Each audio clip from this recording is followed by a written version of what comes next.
Well, we are on a roll at Anchor Bible School. We're moving along real fine.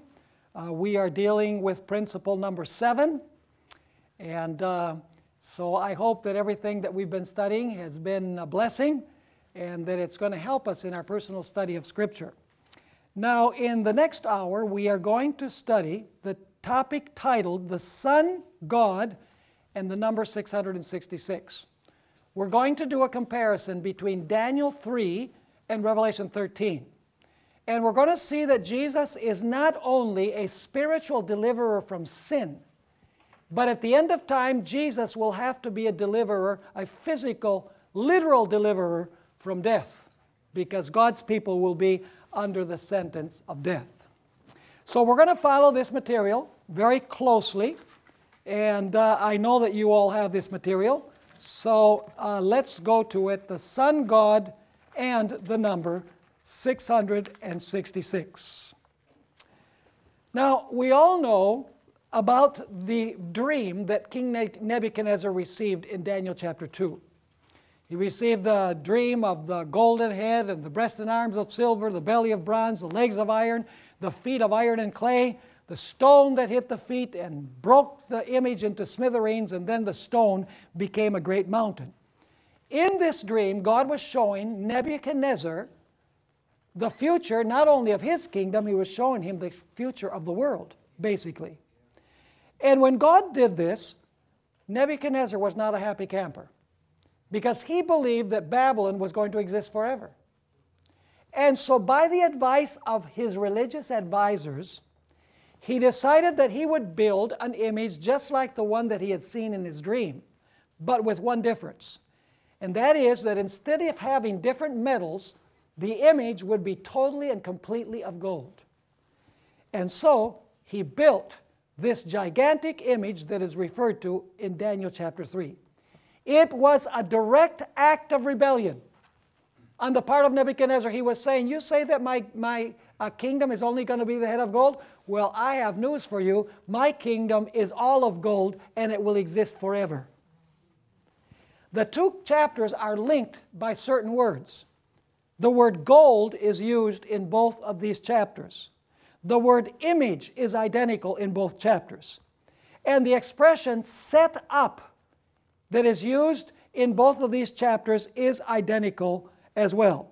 You remember that in chapter 2, God said that he would set up a kingdom that would never be destroyed. So Nebuchadnezzar sets up this gigantic image, saying that it's not going to be in that way. Now, the first thing that we want to take a look at is the Old Testament type. The Old Testament story becomes the foundation for the New Testament application, just like we've been studying. We took a look at the rock, and we took a look at the manna. And we noticed that these Old Testament types are fulfilled on a broader scale in the New Testament. The same is true with the story of Daniel chapter 3. What was the ruling power in Daniel chapter 3? It was Babylon. You can notice this in Daniel 3 verse 1. I'm not going to read all of the verses because we don't have the time to do so. And God's people at this time were captive in Babylon. This is known as the 70-year captivity. Have you ever heard of the 70-year captivity? So the ruling power is Babylon, and God's people are in captivity in Babylon. You can read that in Jeremiah 51 and verse 45. Now, we all know that Nebuchadnezzar for a while lived like a beast, didn't he? He thought he was a beast, he acted like a beast, and he ate grass like an ox. You know, he became a vegan. And perhaps that, he became a vegan, and that helped give him clarity of thought because he came out of it at the end of the 7 years. I'm not making any theological application to that, by the way. But he went and he acted like a beast. And he grew big nails. And his hair grew like the feathers of an eagle, the Bible says. And he thought that he was a beast. And then Nebuchadnezzar, the beast, so to speak, raised up what? He raised up an image. And he commanded everyone to worship the image that he had raised up. And he said, anyone who does not worship this image that I have raised up here in Babylon will be what? Will be killed. Now let's study a little bit about this particular image in Daniel chapter 3. If what Herodotus, the Greek historian, has to say is true, the image weighed 800 talents of gold, which would be equivalent to 30 tons of gold. That is a lot of gold. Now, there's a few details that we need to take into account when we discuss the dimensions and the composition of this image. First of all, we know that the sexagesimal system of numeration originated in Babylon. What do you say? You say, what is the sexagesimal system? It's the system based on the number 6. You know, like for example, we have 60 seconds, we have 60 minutes, we have 24 hours, we have 360 days, we have 360 degrees that reflect the circle, the entire circle of space. All of that sexagesimal system comes from ancient Babylon.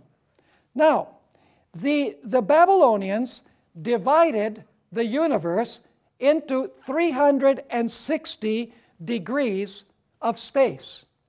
And they divided the year into 360 days. So in other words, the whole circle of space was 360 degrees, and the whole cycle of time of the year was 360 days. Now it's interesting that the Babylonians, what they did is that they would place one god of their pantheon to rule over 10 degrees of space and over 10 days of time. And so the 36 gods of the pantheon each ruled over 10 days and 10 degrees, and of course 36 times 10 is what? Is 360. So these gods basically ruled over all time and over all space. Now the sum total of the numbers 1 through 36 is very interesting. If you add 1 plus 2 plus 3 plus 4 plus 5 all the way up to the number 36, the result is 666.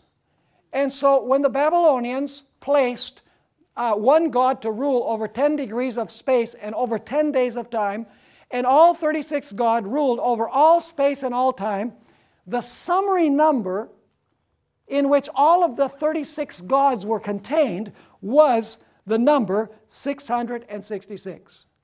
Now there was one god that was not included among the 36. He was the great God above all gods.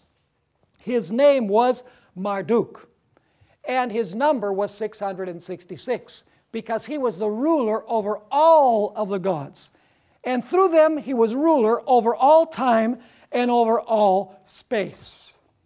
Now the Babylonian priestly system had an interesting way of expressing this idea of Marduk, whose number is 666, ruling over the 36 gods, each ruling over 10 degrees of space and 10 days of time, representing the fact that they ruled over all space and over all time.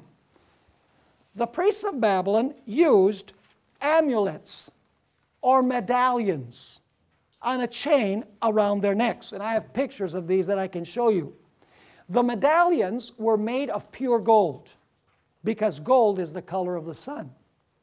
In fact, the ancients called gold the dew of the sun because in a pre-scientific society they believed that gold had dripped down from the sun. It's no coincidence that in Isaiah 14 verse 4, Babylon is called the Golden Kingdom, and that in Daniel 2, the symbol for Babylon is gold, because gold is the color of Babylon. And the sun god is the god Marduk, whose number is 666, and he is the summary number of the numbers 1 through 36. He rules over all the pantheon that rules over all space and over all time. Now it's interesting to notice that these amulets were round. What shape is the sun? The sun is round, and they were made of gold, which is the color of the sun. Now in the middle of these amulets, there was a square, a large square, and inside that large square were 36 smaller squares with the numbers 1 through 36, never repeated within those smaller squares within that large square. In other words, you have the 36 gods of the pantheon in Babylon represented by this square with 36 smaller squares in the middle or inside that larger square. The interesting thing is that underneath this large square with the 36 squares, frequently you find the number 666, which is the summary number of all of the 36 numbers that appear in the squares. Now, if you look at the obverse side of the medallion, because it not only had one side, it had also some information on the obverse side or on the opposite side, many times what you find is a raging lion with wings. And the raging lion, of course, is yellow. And his mane forms the rays of the sun. Have you ever seen a lion when he's infuriated? His mane stands up and his face looks like the sun. And so it's interesting that in Daniel chapter 7 you have a lion, and what does the lion have? The lion has wings. And so Daniel is speaking within the context that he lives in. Nebuchadnezzar would have easily identified with what Daniel was presenting from the dream that he had. Now, there's more information too, and that is that the sign of the zodiac, which, by the way, the signs of the zodiac come from ancient Babylon, the sign of the zodiac that rules over the hottest period of the year is Leo the lion, from July 23 to August 22. Very interesting. Why would you have Leo the lion governing this during this period? Simply because it is the hottest period of the year. It's when the sun shines the brightest. Is there any relationship between the sun and ancient Babylon? You better believe there is. Now, the Romans acquired much of their religious system from ancient Babylon, but they established a different number system. They established that all of the numbers would be written with 6 specific letters of the alphabet. And you say, no, there's actually 7. There's a I, there's a V, there's an X, there's an L, there's a D, and there's an M. There's a C, that's 100, yes, and then there's an M. But the M did not exist in the original numerical system. It was added during the Middle Ages. The way in which it was written before that was that they would place 2 Ds side by side. In other words, the Romans only established a number system with 6 characters from the alphabet.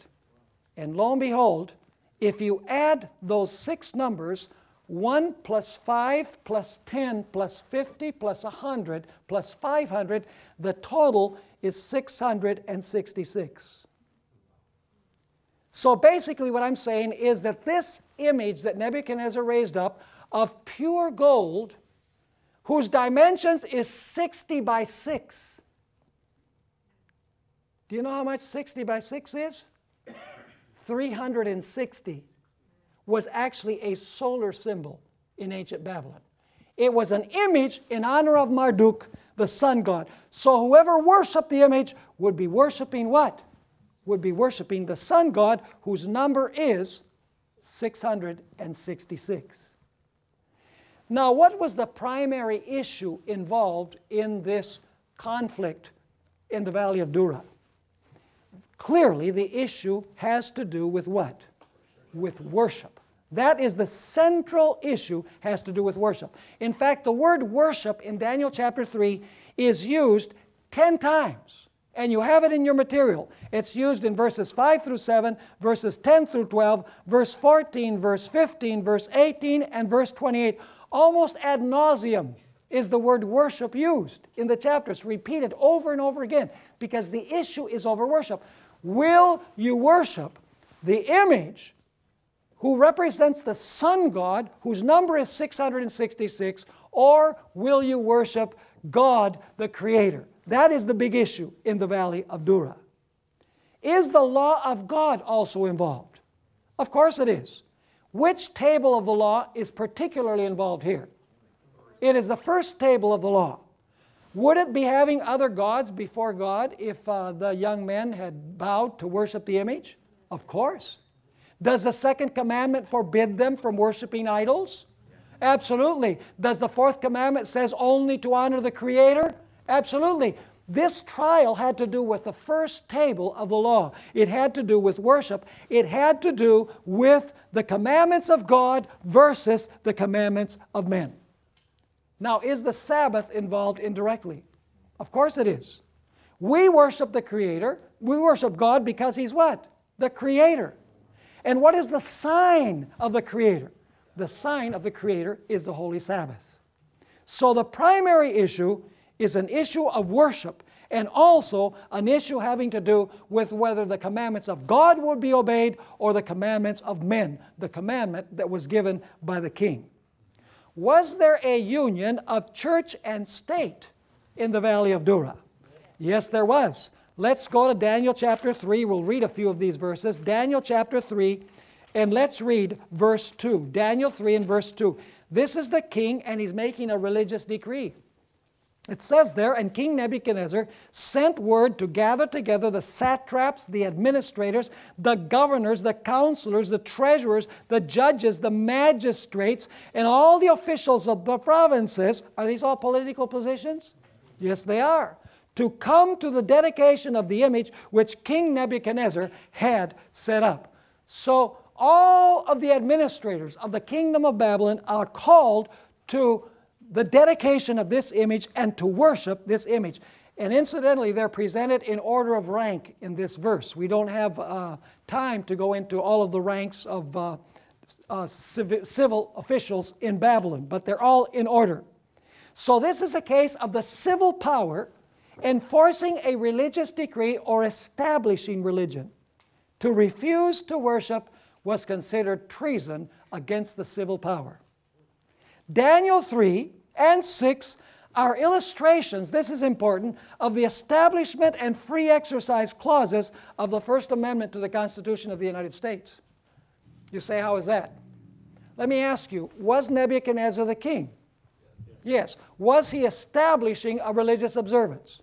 Yes, he was establishing religion. And everybody had to worship the way he said. What does the first clause of the First Amendment have to say? Congress shall make no law respecting the establishment of religion. But Daniel 6, which we're not going to study, Daniel in the lion's den, that command by the king violated the second clause of the First Amendment, nor forbidding the free exercise thereof. Because in Daniel 6, the king is not establishing religion, he's forbidding the free exercise of religion, saying you can't pray in this certain way.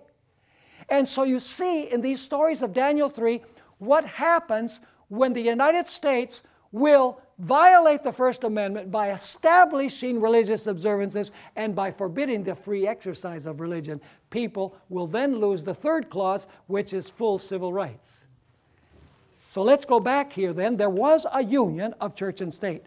Was this decree universal as far as that time was concerned? Absolutely.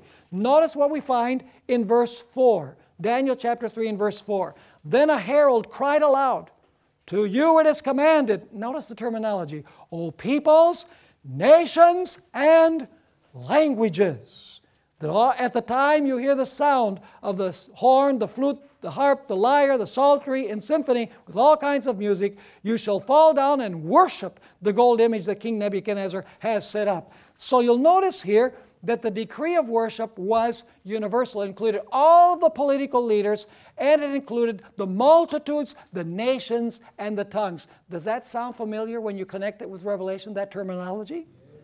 Absolutely. Did music play a vital role in this conflict in the Valley of Dura? Yes. Do you think music is going to have any role to play in the end time as well? We're going to make an application of all of this. We're just studying the historical type now. Now, was a death decree given against those who did not worship the image of the beast, so to speak? There was a death decree.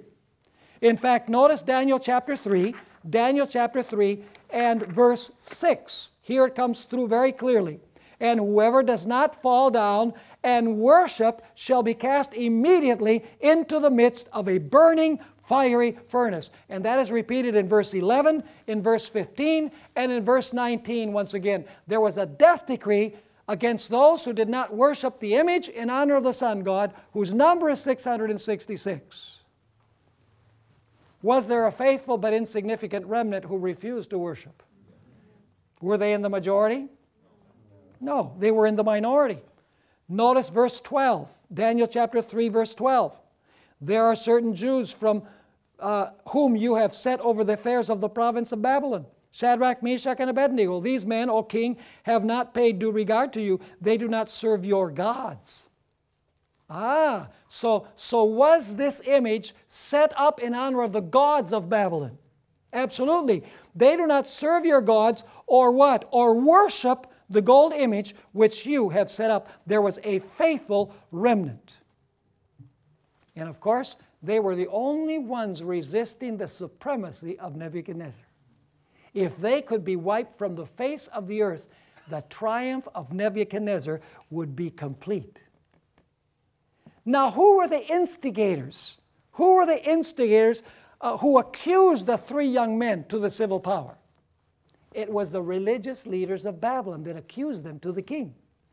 Notice Daniel chapter 3 and verses 9 through 12. Daniel chapter 3, verse 9. It says, they spoke and said, and these are the wise men of Babylon, so called. They spoke and said to the king Nebuchadnezzar, O king, live forever. You, O king, have made a decree that everyone who hears the sound of the horn, flute, harp, lyre, and psaltery, in symphony with all kinds of music, shall fall down and worship the gold image. And whoever does not fall down and worship shall be cast into the midst of a burning fiery furnace.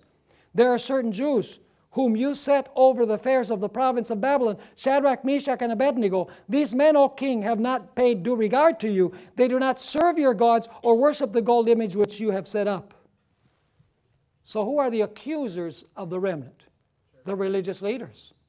In other words, the church is appealing to the state and saying, you have to eradicate these three young men. Now, was there a shaking in the valley of Dura? Do you think those were the only three Jews there? Absolutely not. When Nebuchadnezzar took Daniel and his three friends captive to Babylon, he left King Zedekiah to rule in Jerusalem. You remember that? He left Zedekiah to rule in Jerusalem. Now we know something very interesting. I don't know this for absolute certain, but we do know this, that King Zedekiah in 594 BC made a trip to Babylon. It is inconceivable that Zedekiah would not have gone to the dedication of the image because everyone was required to be present there. Is it just possible that that trip in 594 BC was for the dedication of the image? There's a possibility. Furthermore, there were other Hebrew worthies that were taken to Babylon. They were taught in the schools of Babylon, and they have positions in the kingdom, didn't they? Where were they in the time of crisis? Undoubtedly, they bowed before the image that Nebuchadnezzar had set up. There were only three faithful young men. Now, Nebuchadnezzar attempted to entice and intimidate the remnant who kept the commandments of God and worshiped only Him. And the king took three steps, if you read the story. First of all, he tried to get the men to worship the image by fascination. That is the impressive worship scene. You can imagine what it must have been like. Do you know how much 60 times 6 is? I mean, that's a huge image. And so everybody is there to worship this image, and all of the dignitaries are there, and it's just an impressive scene with a band, with the best music. And so the devil, through Nebuchadnezzar, tries to fascinate the young men into worshiping the image. The second thing that he uses is intimidation and threats. He says, if you don't worship this image, you can be thrown into the fiery furnace.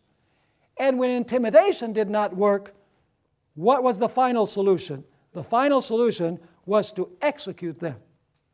So he uses three methods. First of all, fascination by the glory of the scene. Secondly, intimidation and threats. And in the third place, throwing them into the fiery furnace to eradicate them. Ellen White makes an insightful remark about Nebuchadnezzar's body language when the young men said that they were not going to worship. She states that after the king threatened to throw the young men into the furnace, with hand stretched upward in defiance, he boastfully declared, "And what God shall be able to deliver you from my hands?" In fact, she says that his face looked like the face of a demon. And you have these three young men alone in the valley of Dura saying, "We will not worship. We will not break God's holy commandments." Wow. Loyal to God because they had a covenant relationship with Jesus. Hear the covenant. I will be their God and they shall be my people. That's the covenant formula. And so when Nebuchadnezzar threatens them and he tries to fascinate them with the scene, we find that the three young men have an answer for the king. It's found in verses 16 through 18. Verses 16 through 18. Shadrach, Meshach, and Abednego answered and said to the king, "O Nebuchadnezzar, we have no need to answer you in this matter. If that is the case, our God whom we serve is able to deliver us." That word deliver is a key word in the book of Daniel. Do you know it only appears in Daniel 3, in Daniel 6, and in Daniel 11? Which means that they are connected. And so verse 17 says, "If that is the case, our God whom we serve is able to deliver us from the burning fiery furnace, and he will deliver us from your hand. But if not," do they serve God for the loaves and the fishes? No. They're willing to serve him even if God doesn't come through. "But if not, let it be known to you, O king, that we do not serve your gods." See, the image was a sign that they were serving the gods of Babylon. And the great god was the sun god Marduk. "Nor will we worship the gold image which you have set up." Period. What was the reaction of the king? Notice verse 19. "Then Nebuchadnezzar was full of fury." Does that sound familiar? "Then the dragon was" what? "Enraged with the woman, and went to make war with the remnant of her seed." So it says, then Nebuchadnezzar was full of fury. And the expression on his face, what? On his face changed towards Shadrach, Meshach, and Abednego. He spoke and commanded that they heat the furnace 7 times more than it was usually heated. And you have this statement by Ellen White in Bible Commentary, Volume 4, page 1169, where she says, "Satanic attributes made his countenance appear as the countenance of a demon."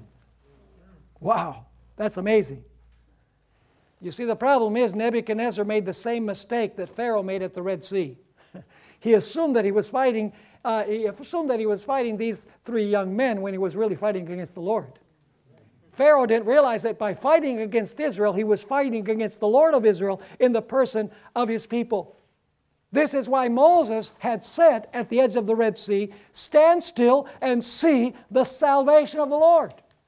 In fighting the people of the Lord, the king was fighting against the Lord of the people. Did a time of trouble ensue for the 3 young men? Ooh, terrible time of trouble. The young men faced the beast, his image, and the civil rulers without flinching. I'm sure that it was a severe test for them to think about being thrown into the fiery furnace. And yet their loyalty to God was stronger than life itself. And of course, we just read that the king heated the furnace 7 times hotter than ever before. And by the way, I don't think Nebuchadnezzar had a thermometer. I don't think thermometers existed back then. What it means, the number 7 means that he heated the kiln as hot as it would be, to its maximum heat, in other words.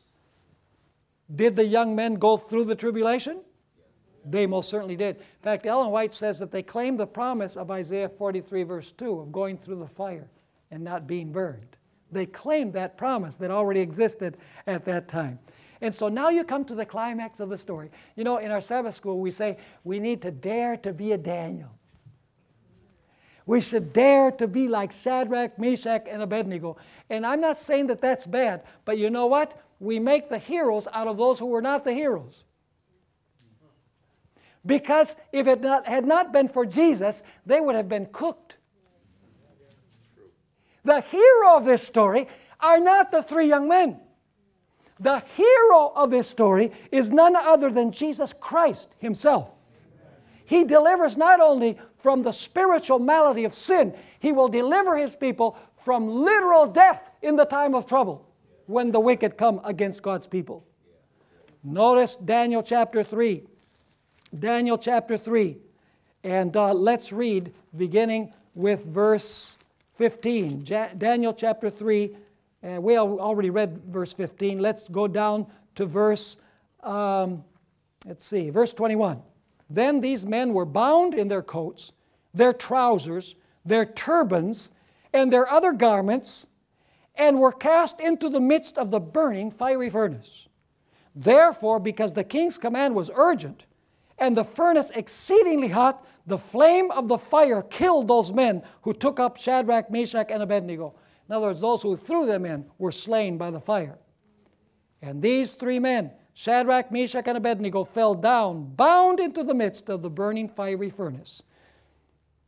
And now comes the climax of the story. Then King Nebuchadnezzar was astonished, and he rose in haste and spoke, saying to his counselors, "Did we not cast three men bound into the midst of the fire?" They answered and said to the king, "True, O king." "Look," he answered, "I see four men loose." See, the ropes had been burnt. The only thing that was burnt. "I see four men loose, walking in the midst of the fire, and they are not hurt. And the form of the fourth is like the Son of God." Some people say, how did Nebuchadnezzar know what the Son of God looked like? Ellen White says it's because Daniel had explained to him before what he looked like. So he knew what the Son of God looked like. And by the way, at this point, Jesus was the angel of the Lord. Yes. Let's notice verse 25. You'll see it very clearly. It says the Son of God in verse 25, but notice verse 28. It says, Nebuchadnezzar spoke, saying, "Blessed be the God of Shadrach, Meshach, and Abednego, who sent His angel and delivered His servants who trusted in Him." So who was it, the Son of God or the angel? The angel, the Son of God is the angel of the Lord in the Old Testament. Yes. He is Michael the archangel, if you please. And so they were delivered. Now, there's a key word in Daniel chapter 3. It's used 4 times. It's the word deliver. It's used in verse 15, verse 17, verse 28, and verse 29. It is a key word. Who is able to deliver? Jesus is able to deliver from this crisis that took place in the Valley of Dura. Now the question is this the end of the story? Absolutely not. This story is going to be repeated on a global scale. Notice the principles of interpretation at the bottom of your page. Literal Israel was literally captive in literal Babylon. The literal king behaved like a literal beast, set up a literal image, commanding everyone literally to bow and worship. Literal Jews refused to literally bow, and therefore they were thrown into a literal fiery furnace and are delivered from the literal flames. This story will be repeated once more, but on a what? But on a global scale. Now let's make the application. What will be the power, according to the book of Revelation, that will be ruling the world before Jesus comes? It is Babylon. The harlot is called Babylon. And she's seated on many waters, on the multitudes, nations, tongues, and peoples. You can read it in Revelation 17, verses 1 and 2, and also verse 5. Will God's people once again be captive in Babylon? Absolutely. Will there be a call for them to come out? Just like in the Old Testament. Absolutely. Revelation chapter 18, verse 4. Come out of her, my people, that you do not partake in her sins or receive her plagues. Will there be a global power who is called the beast in Revelation 13? See, I'm not even reading the verses because you know these verses. Revelation chapter 13, verses 1 and 2 speak about a beast that comes from the sea. Will this beast have an image made of itself? Absolutely. It's known as the image of the beast. Will it have a mark that has some relationship to the sun? Will this mark be imposed by force, like in the Old Testament? Absolutely. The mark of the beast is clearly opposite to the seal of God. When the seventh-day Sabbath becomes the final test for the world, the seal of God will be the observance of the Sabbath, and the mark of the beast will be the observance of Sunday. Does this involve worship? Yes. If you keep the Sabbath, it is a sign that you worship God, the Creator. If you worship on Sunday, it's a sign that you are worshiping the power that claimed to create Sunday as a day of worship. So it's not the issue of one day versus another. It's the issue of who you are honoring through the day that you are keeping. You are either keeping Sabbath as a sign that you worship the true God, or you're keeping Sunday in honor of the power that claims to have changed God's law from Sabbath to Sunday. In contrast to those who worship the beast in his image, will be those who worship the Creator. This is the reason why Revelation 14 verse 7 calls upon the world to worship the Creator. See, the first angel's message says worship the Creator, and the third angel's message says don't worship the beast. And worshiping the Creator involves Sabbath observance, because we worship the Creator, and the sign of the Creator is the Sabbath. Notice the connection that Ellen White made between these two stories. Volume 14 of Manuscript Releases, page 91, she says, an idol Sabbath has been set up. Why is it an idol Sabbath? Because it was created by man for worship. Anything that man makes for worship is an idol. It can be a day or it can be an object. So she says an idol Sabbath has been set up as the golden image was set up in the plains of Dura. There she's making the typological connection. And as Nebuchadnezzar, the king of Babylon, issued a decree that all who would not bow down and worship this image should be killed, so a proclamation will be made that all who will not reverence the Sunday institution will be punished with imprisonment and what? With imprisonment and death.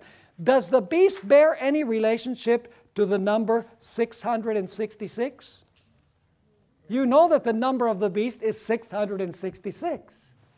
And so there you have a relationship, a connection of the number in Daniel 3 with the number in Revelation chapter 13. Now somebody might say, Pastor, is it really the same to worship the sun as it is to worship on the day of the sun? And I answer in principle, yes, it's the same. Let me put it this way. Who created the sun? God did. Did He create it for worship? No. So what happens if you convert it into an object of worship?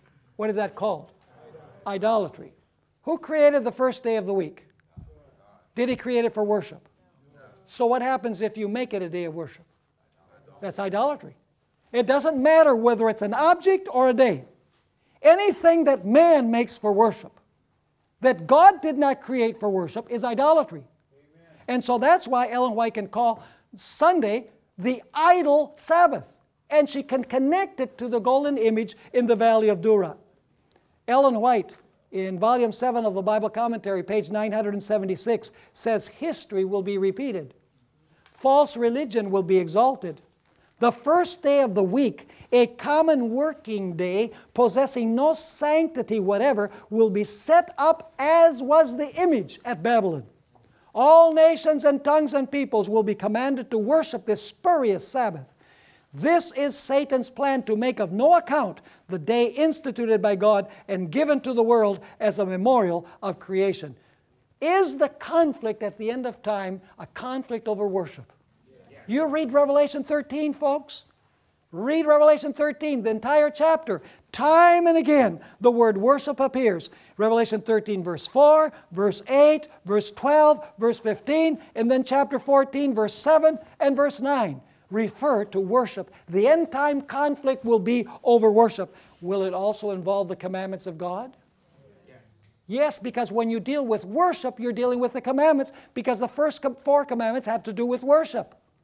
That's why Revelation chapter 12 and verse 17 says that the dragon was enraged with the woman and went to make war with the remnant of her seed. And why is the dragon enraged? Because there's a group that what? That keep the commandments of God. Will there be a union of church and state at the end of time?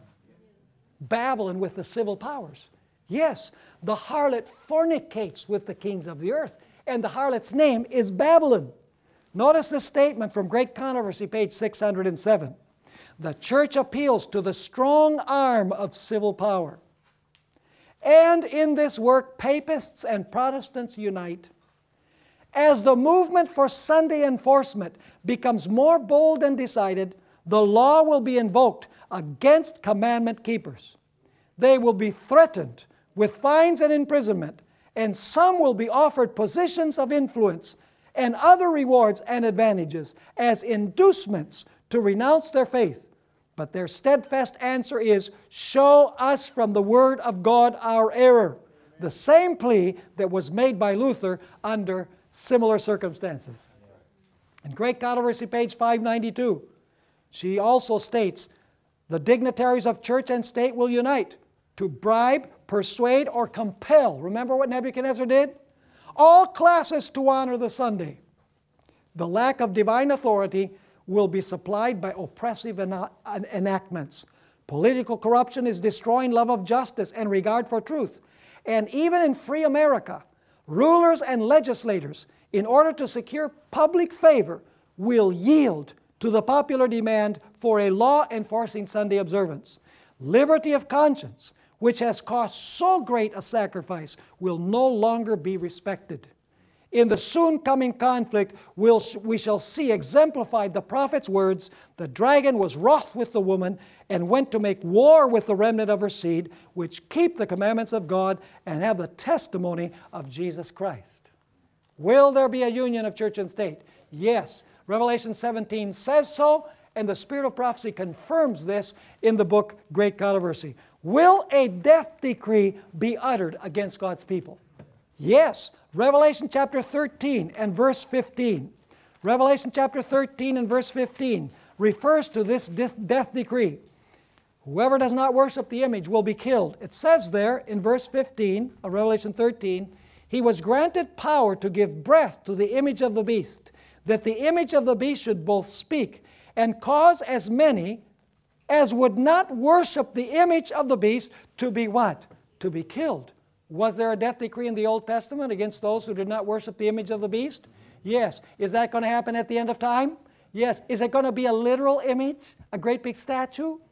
No. Is this going to be a literal beast like Nebuchadnezzar acted like a literal beast? Is it going to be a literal furnace, a kiln? Absolutely not. In the end time, it's fulfilled spiritually and globally. In other words, the valley of Dura is universalized. It is globalized in the end time. The remnant is not only 3 individuals, it will be a whole people gathered all over the world. Notice Great Controversy, page 615. This is an argument based on John 11:51. You remember when Caiaphas said it's necessary for one man to die and not that the nation perish? Ellen White says that argument is going to be used again to save the United States of America from disappearing.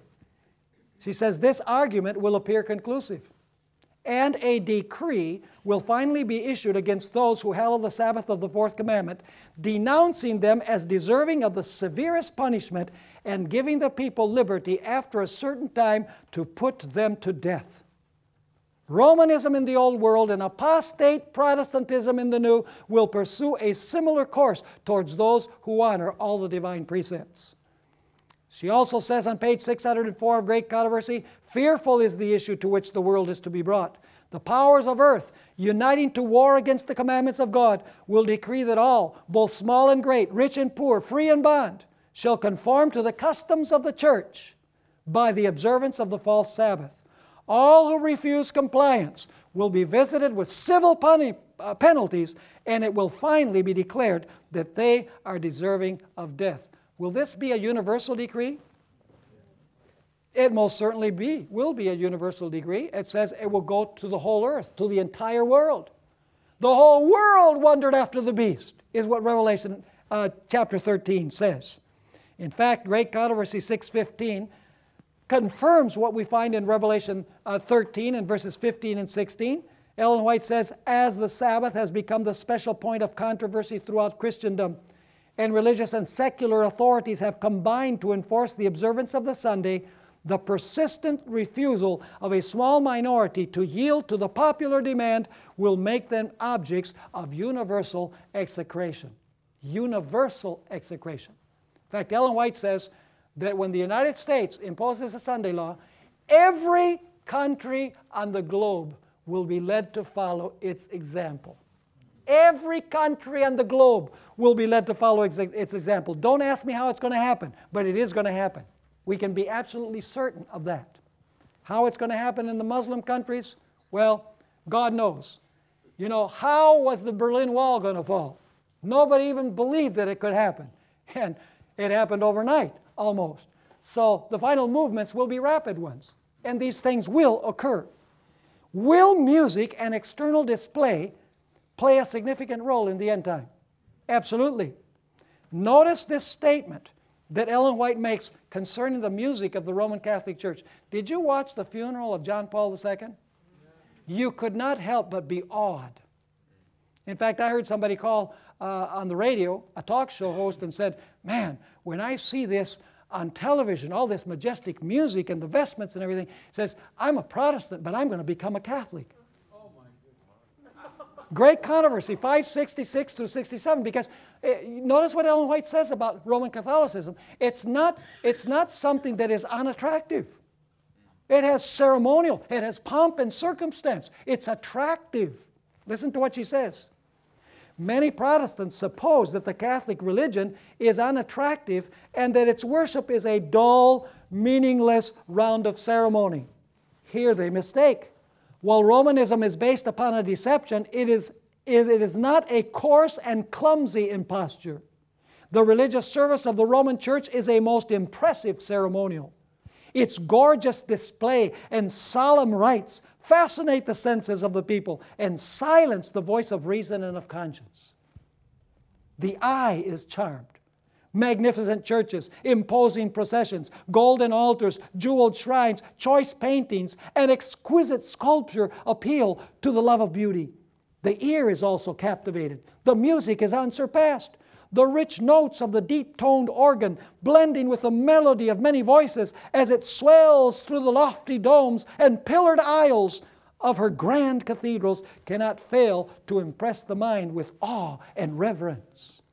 The outward splendor, pomp, and ceremony that only mocks the longings of the sin-sick soul is an evidence of inward corruption. The religion of Christ needs not such attractions to recommend it.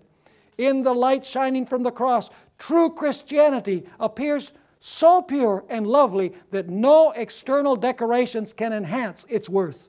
It is the beauty of holiness, a meek and quiet spirit, which is of value with God. Amen.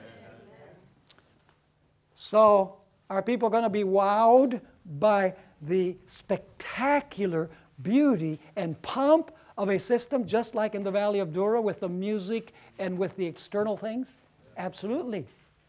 Now, you know, Ellen White once visited the cathedral in Milan. I was just there last year. I was very interested to visit the cathedral. It's incredible. It took about 600 years to build. It's just unbelievably beautiful. And Ellen White wanted to visit it, and she did visit it. And she wrote that she was very impressed by it. But then she summarized her experience by saying that it was just one vast pile of extravagance. So at first she was impressed, but at the end she says, it's just one vast pile of extravagance. Will God have a faithful remnant that will stand in this crisis in the end time? Absolutely. Here is the patience of the saints. Here are they who keep the commandments of God and the faith of Jesus. In fact, in Revelation chapter 15, if you go with me there, Revelation chapter 15 and verses 2 through 4, you're going to find a group that is victorious over the beast, his image, and his mark, and the number of his name. It says in verse 2, and I saw something like a sea of glass mingled with fire, and those who have the what? The victory over the beast, over his image, and over his mark, and over the number of his name, standing on the sea of glass, having harps of God. They sing the song of Moses, the servant of God, and the song of the Lamb saying, Great and marvelous are your works, Lord God Almighty. Just and true are your ways, O King of saints. Who shall not fear you, O Lord, and glorify your name? For you alone are holy, for all nations shall come and worship before you, for your judgments have been manifested. So God will have a group that is victorious over the beast, over his image, over his mark, and over the number of his name. Praise the Lord for that.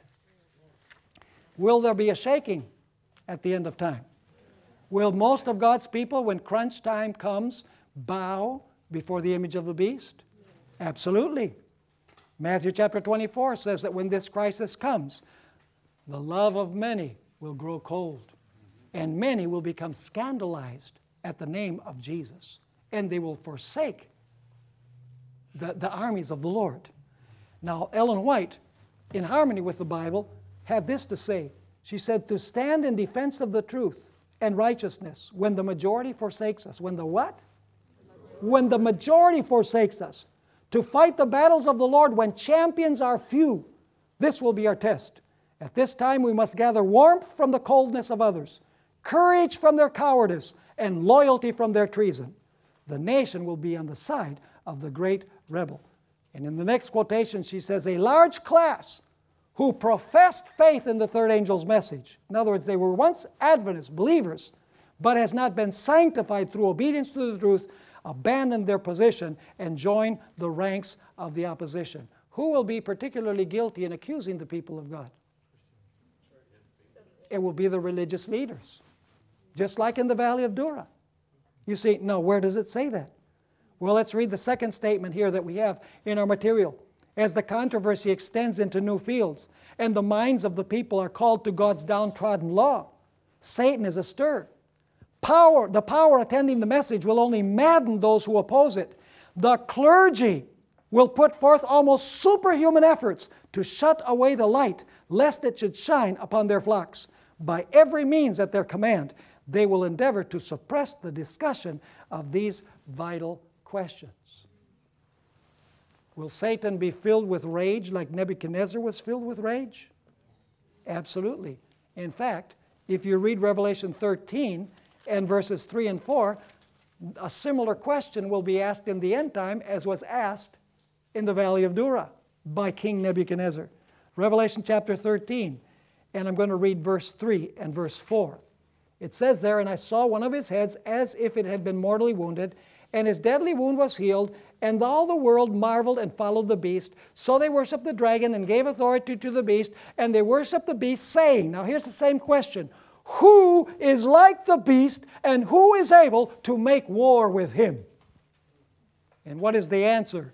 God says, I will. And of course, God will be victorious. Will God's people go through a severe time of trouble? Absolutely. The worst time of trouble in the history of the world. There will not be a time of trouble such as that one. There has not been, and there will not be. And God's people will go through the furnace of fire. Notice what the fiery furnace represents. Great Controversy, page 621. Great Controversy 621. Ellen White says, speaking about the remnant, their affliction is great.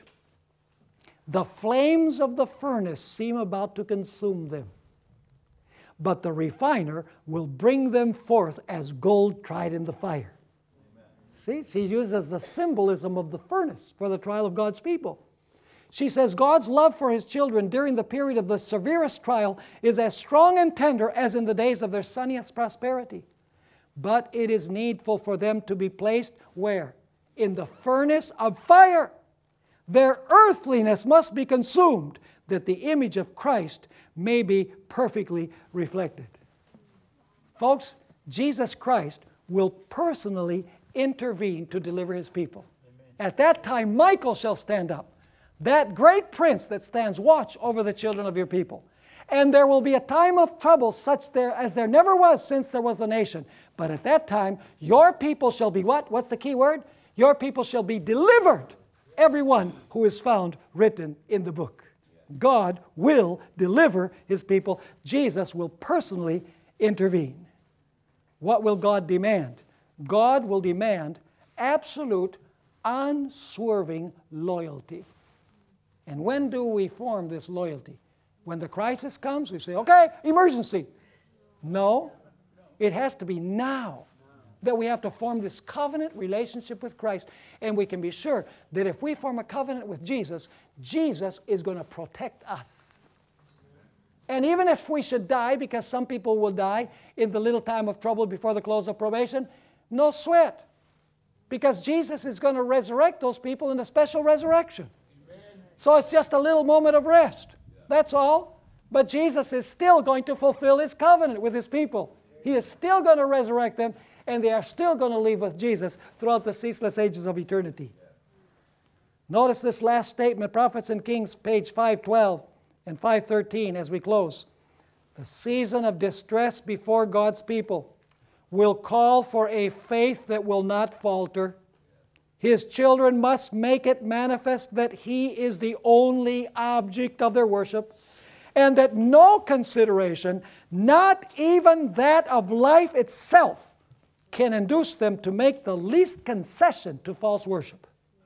To the loyal heart, the commands of sinful, finite men will sink into insignificance beside the word of the eternal God.